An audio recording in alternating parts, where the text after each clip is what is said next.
talk therapy is really limited when it comes to truly transforming the issues that you've come to therapy to resolve and transforming yourself at a deep level. In this video, I'm going to explain why, what some of the core misconceptions are, and what does actually work at a deeper level.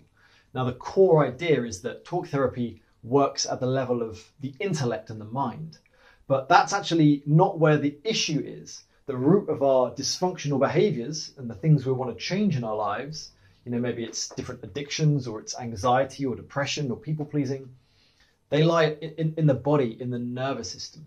You'll notice whenever you're suffering, there's always tension in your body. It feels like you've got the accelerator and the brake pressed at the same time. You feel trapped or hurt or ashamed or angry or stuck. It's always a feeling, right?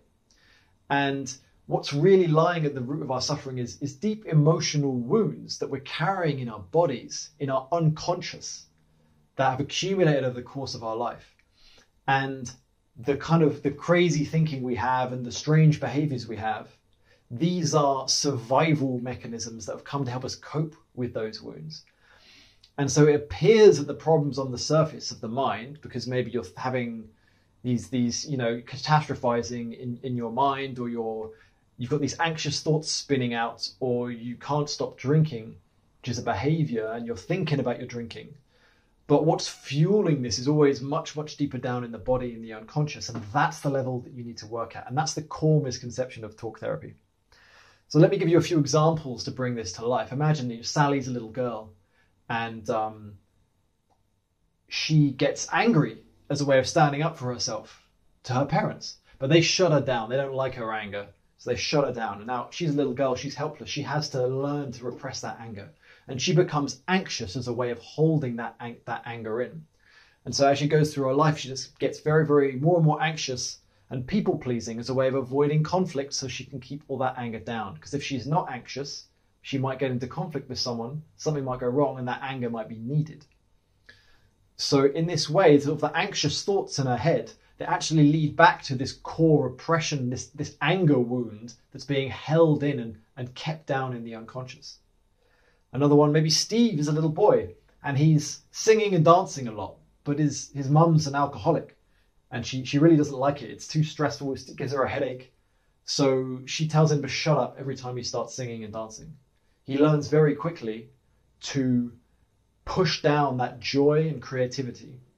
And instead, he becomes depressed. As he goes into his teenage years, he steadily gets more and more heavy and lethargic and numb. And that depression is serving the role of protecting that wound, right? It's protecting that part of him that wants to come up, that joy that wants to be seen, but it's too dangerous to allow, so it has to be kept under wraps with that depression. Another example, imagine you're Bob, a little boy in class, you put your hand up and you give an answer and it's wrong, and the class laughs at you, and shame comes up, and that's too much to deal with. You're by yourself and you don't know what to do with all the shame, so you push it down. And in that moment, you swear unconsciously, you don't realize you're doing this, that you're never going to get it wrong again. And so you become kind of a perfectionist, a workaholic, and Bob's striving for the rest of his life. And he gets burned out all the time because he's essentially, the behavior of the workaholism, the perfectionism, is trying to cope with that wound of shame. So these are all ways that deep down there's this emotional wound that's then spinning out into coping mechanisms that we then come to talk therapy to try to resolve. But we're working at the wrong level. So here's a couple of the core, assumptions that talk therapy makes. It's one, that an intellectual insight can change these behaviors. That if you can see why you're doing something, that'll change. So maybe you could work out intellectually. It's like, okay, I keep on working too much because I'm afraid of getting it wrong, and I'm afraid of the shame that I would feel of getting something wrong. And that insight doesn't do anything to help you feel safe enough to feel that shame. It doesn't do anything to move or help you integrate that shame. And that lack of safety is the real issue in the first place. So that intellectual insight, it's cold, it's detached. It doesn't actually make you feel safe enough to be able to bring up that shame and feel it. Think about a 3-year-old who's having, in emotional distress. Do you present that 3-year-old with sort of an intellectual list of how it can deal with that emotion, or why that emotion is there, or what it should do with it? Or would it be more effective to give that 3-year-old just a big hug and to let them know that you're absolutely there for them, that you care for them, that you love them? Which of those is going to help with that toddler's emotional distress more? Well, adults aren't much different. We have all these young, hurt child parts of ourselves that just want to be held.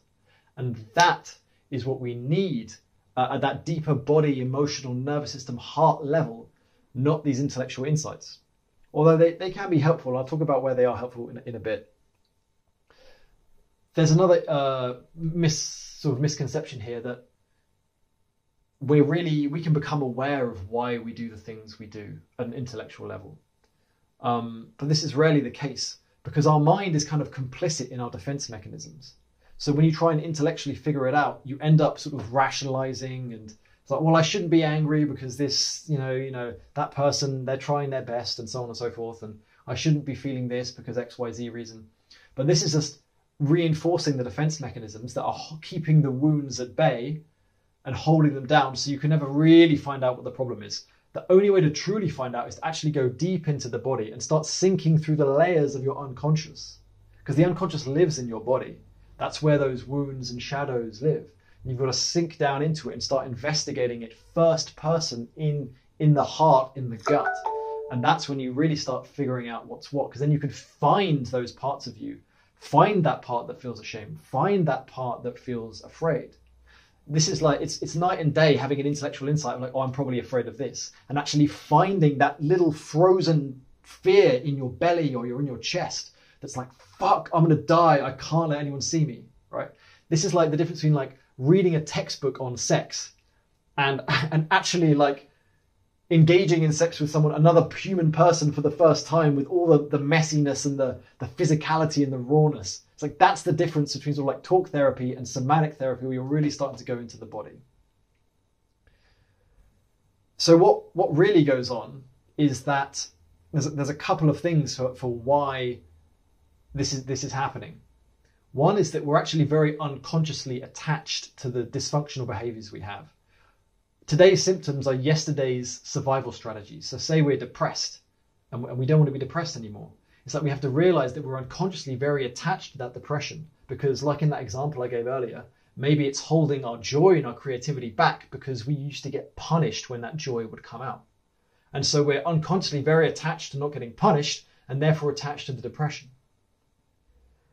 And really what we're doing is we're avoiding the shame that comes up when we got punished, as a child. That it's all about, at rock bottom, all coming back to those feelings that are or are not allowed. And again, there's no thoughts you can have that will help you feel safe enough to go there. You need much more visceral support, right? And this comes, so I won't go into it too much. You can see my video on resourcing as one way that describes a lot about how to feel safe enough to go into the body. And I've got a video on how to feel your feelings as well. That goes into some detail on how to start to feel and meet these wounds. So what does change you? Well, firstly, it's safety. It's bringing safety to the nervous system so that some of those wounds can start to come to the surface. And then it's starting to meet those wounds when you're resourced enough, when you have the capacity to contain them. Because when you were small, the problem was it was too overwhelming, right? Those feelings were way too much for you. Now you're an adult, you can grow in capacity to start to meet them, start to feel that fear, that shame, and let it flow through you. And as you feel it, that's the healing of it. And then as those wounds start to heal, start to integrate, start to dissolve, then the coping mechanisms, the dysfunctional behaviors, start to just fall away by themselves. So if you meet that shame, for example, then the depression doesn't need to be there anymore because there's no more shame.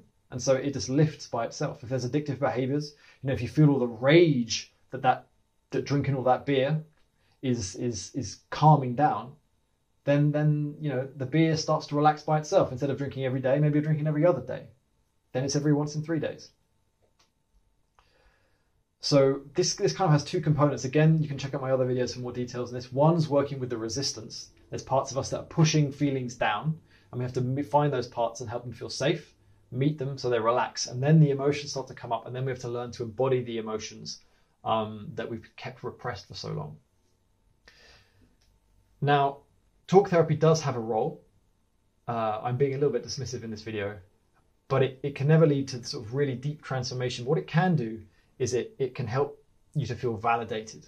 Because a lot of people, they've never had someone sit down opposite them and go, you're not crazy, and I'm listening to you, and I hear what you're saying, and I've been through something similar, and you're not alone. Like, this is incredibly powerful.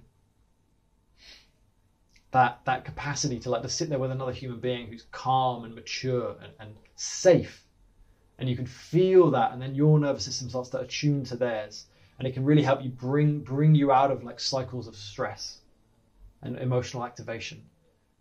It's like you're calming each other down. And another use for it is just as a preparatory step. Sometimes it's a big deal. You can't just jump straight into feeling your deepest wounds.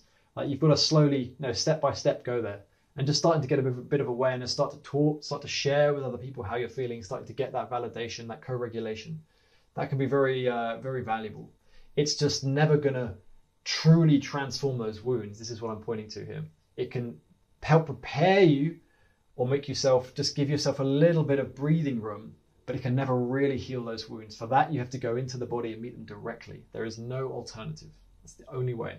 You just meet reality. You meet the reality, the truth of you as it exists at the deepest levels. Because that's what is wanting to be hidden, and that's what feels dangerous and threatening, is that stuff at the deeper levels.